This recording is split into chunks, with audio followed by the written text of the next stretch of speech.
Imagine losing your life so that people in faraway lands could amuse themselves with your body parts. That was the fate of vast numbers of elephants for centuries, killed so European nobility could play pool. Billiards dates back to the 15th century, originally played with wooden balls, but as European colonization expanded, new materials like ivory became more accessible. This ushered in a shift from wooden balls to those made from the tusks of unfortunate Asian elephants. Amazingly, one tusk of an Asian elephant could make only 4 to 5 billiard balls. By the 19th century, the trade required almost industrial-scale slaughter. One company alone, Burroughs and Watts, which still sells pool tables and accessories today, though not ivory, boasted that it sold 1,140 elephants' worth of billiard balls each year. As the game's popularity increased, the number of Asian elephants decreased, leading to a crisis for the billiards industry. It wasn't humane sentiment or conservation concerns that saved the elephants, it was technological innovation. To solve this problem, the American billiard manufacturer Phelan and Colander issued a challenge, offering a reward of $10,000 to anyone who could find a substitute for ivory. This reward caught the attention of a visionary inventor, John Wesley Hyatt. Inspired by Parkesine, the world's first synthetic plastic invented by Alexander Parkes in 1862, Hyatt began his own experiments. After relentless efforts, he invented celluloid, a material synthesized from nitrocellulose and camphor, ushering in a new era of utilizing commercial synthetic materials for human use.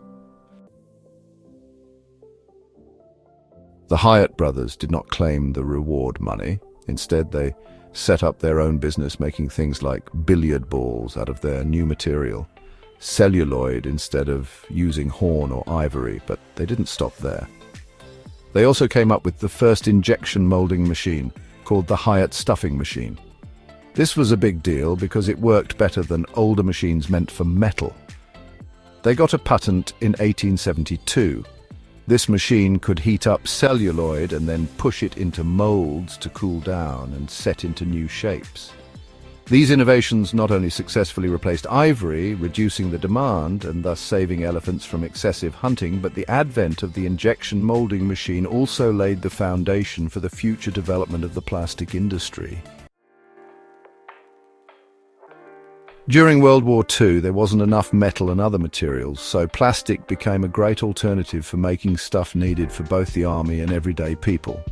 New kinds of plastic like nylon and polystyrene were used to make gear for soldiers that was light to carry. They also made everyday items that were strong and cheap. After the war ended, the plastic used in the war started to be used for regular stuff too. This made even more kinds and amounts of plastic products. Because there were so many things to buy, the plastic business grew super fast. Plastic became really important for building things, making cars and household stuff like fridges and TVs.